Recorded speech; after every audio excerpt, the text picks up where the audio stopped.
Maupe game. Eni game nyeto. Non wasina jipo utroya. Mau nyepe game. Eni game nyeto. Virginelle. Extraordinaire. Doyoyodinelle. Epeke de wenye siya u. Megabu mo poko. Maupe game.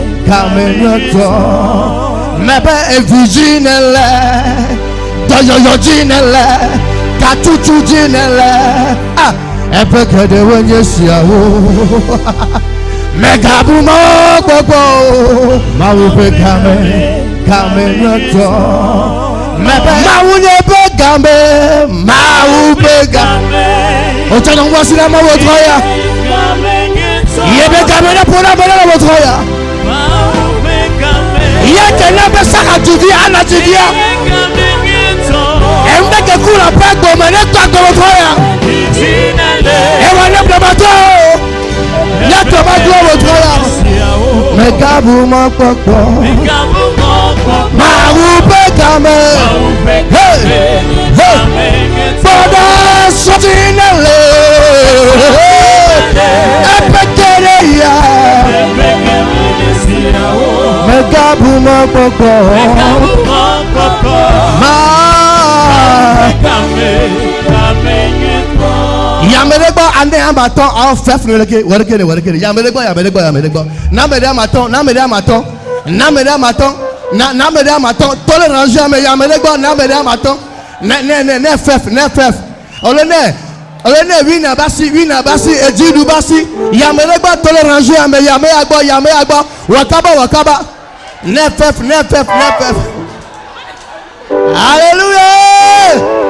hallelujah eji tonam nenyibo tonam vami Yehowa bahome David gbabe eji tonam ko tonebe yeneba beka homo Yehowa bahome eji lejo otro ko va to bahome eji lejo ko va to bahome nje ma tonobe olajo gbagudo jirunu nemi kafu mawuyo mawu kemila kafu miame do mi huno bebi miato polygame beni huno ba ho jim do ke ba ho Yesu ni somle du 17 ans de carrière 20 ans de confession que pas sur le dirasa mle po game ke mi huno bevia game ke vojo mlo ekpe home ya miami le mlo be home game ko lo gbo na ya miami le du dobi game ke mi pa gale tu school fo wa amole ya o so galongo lo do sa ne vojo ba ke mba ko ya eto na be wa gba ni kubito o so applaud bi e wa mere ke le wa mo to ya ye ndelo kuvia mu déclarer be applaud de soisio odo mushua mila célébrer Yesu le troya mila célébrer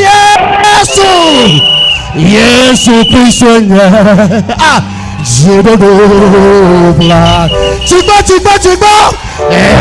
yata non ma temi ako la baba ni abuye atia tu kowa nebe baba Yesu Christ jidido chibo ni abuvi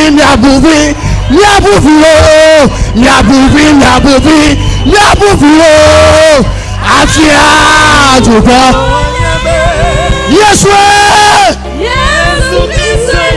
jidido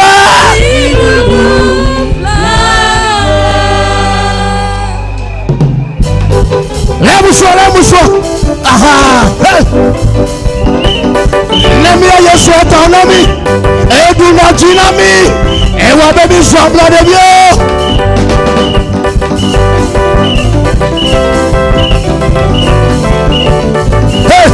Yesu Kristo nye jidudu kulanga. Eyata. Nabuvie afejuko. Yesu Kristo nye jidudu kulanga. Yabuvio. Adatuko wanyame. Yesu Kristo nye jidudu Yesu Kristo ye chede go bablanga yata luma temi yato yabubilo Abatuko wanyabe Yesu Kristo yetibudu oh mi abubilo Abatuko Yesu Kristo yetibudu oh mi abubilo Abatuko wanyabe Yesu Kristo yetibudu oh tala nyemenya Yesu Asoyala nyemenya Yesu nyemenya Yesu nyemenya Yesu aseto ya wota mami ya wota oh nyemenya Yesu nyemenya Yesu aseto ya wota mami ya wota aseto ya wota mami ya wota oh se me kwa Yesu ademebo oh se me kwa Yesu ewe awo se me kwa Yesu ademebo oh demebo se me kwa Yesu ademebo oh demebo se me kwa Yesu ademebo oh demebo si me ademebo oh demebo hallelujah se me kwa Yesu ademebo Mabia se me kwa Yesu ademebo hallelujah se me kwa Yesu ademebo hey Yesu wenya mega hey Yesu wenya oh le maogo hey le maogo hey le maogo ya amega ya mega ma Yesu wenya oh bo Yesu wenya maogo me oh wenya mega lo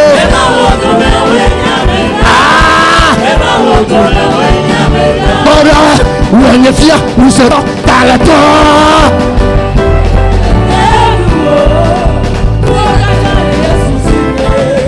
Yesu wamata wenya fia usera talato nenyolo Mushoka kale Yesu sime Yesu amega yamagama Wagabada Mawo Wagabada Wanyamagalo ah Mila tipo oh Yesu Kristo nyamagalo oh Yesu Kristo nye baba ah Yesu Kristo nyamega ah Yesu Kristo nye baba lo ah Yesu Kristo nyamega lo ah Yesu Kristo nye jaga oh Yesu Kristo nyamega lo oh Yesu Kristo nyamega lo Yesu Kristo nyamega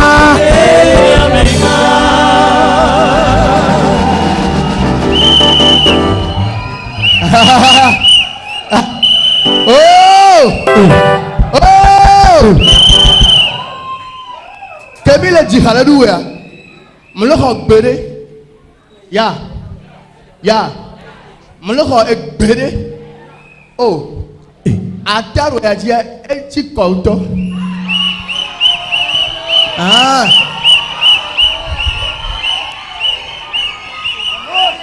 ataro je konto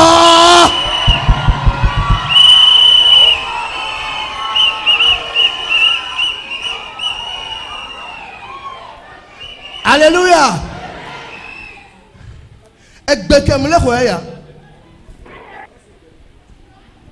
ewa mereke va kafu amenve ta wotroya betobe edole kude la menao do tom ngene je edole la menao oya be maladie héréditaire e go be eni famille me be donde ke obe no do priya no gbodo gbo ku na pata va kemi le kafu ma mle segbere egbale to na me ewu amerike kafu Yesu Kristo wotroya eya ojadera pa wo me ya manibe soto Yesu be kabio be ya ni aya bi oruko mi ka to ya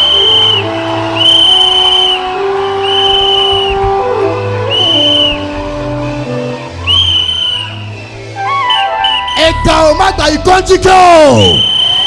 Hodoya. America ti tadulele. Adome donele. Nkumi be donne. Fibrom ye benia. Anga me doye benia. Le yeso be domea.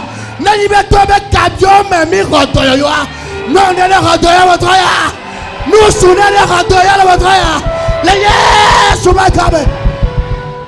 Bobe jinu la ye menye. So Daniel be domeke. Ya ya toye menye. Oh. So Daniel be domeke. Ya te pe matro. Si la menye lo. So Daniel be domeke. Bon na meke le bo abi. Ya ya toye menye. Oh. So Daniel be domeke. Wege. Osagbea. Oh. Wareke. Capacity leke. Damo. Jidula yemenye. Hey. Daniel be domeke. Hey. Ya to yemenye. Oh. Daniel be domeke. Ndate pe matro. Jidula Mengelo. So Daniel be domeke. Jidula be. Ya to Mengelo. So Daniel be domeke. Mawu gbọ́dọ̀ ṣe dé miabe, àfihàn fásitì ọmọkùnrin gbọ́dọ̀ má ṣe lẹ́tà wọ́n bẹ̀ tọ̀ mí à. Mẹ́yìn jọ̀gbé fún jọ̀gbé lẹ́bẹ̀ ká mi lóko. Mẹ́yìn jọ̀gbé fún jọ̀gbé lẹ́bẹ̀ ká mi lóko. Mawu bẹ̀ má gbọ́dọ̀ wọ̀ bẹ̀ àfihàn fásitì ọmọkùnrin. Let the world better me. Then I don't do it. You want to do it. Benny talk before. Oh, talk before. Oh, Benny talk before. Talk before. Program bad, baby. She do like the yellow. So now better make She do la lo. Ya ya to the yellow. Hey. So now better make She do la me. Oh, Sota opeto mege. Jidula lo, ya to mege. Oh, Sota opeto mege. Ya te pe matro. Jidula mege lo. Sota opeto mege. Jidula mege lo, ya to mege lo. Sota opeto mege. Seda mabe etaye mege lo. Mege asikeo. Oh. Ablo de vie menye lo vinge. Menye klubi wo. Hey, ame chacha menye lo vinge. So Daniel be domeke. One more time. Etaye menye lo vinge. Menye asio. Bebe, ablo de vie menye lo vinge. Menye klubi wo. Ow, ame chacha menye lo vinge. So Daniel be domeke. Tiko vide. Jidula menye. Oh, So Daniel be domeke. Jidula menye lo. Kaina to menye.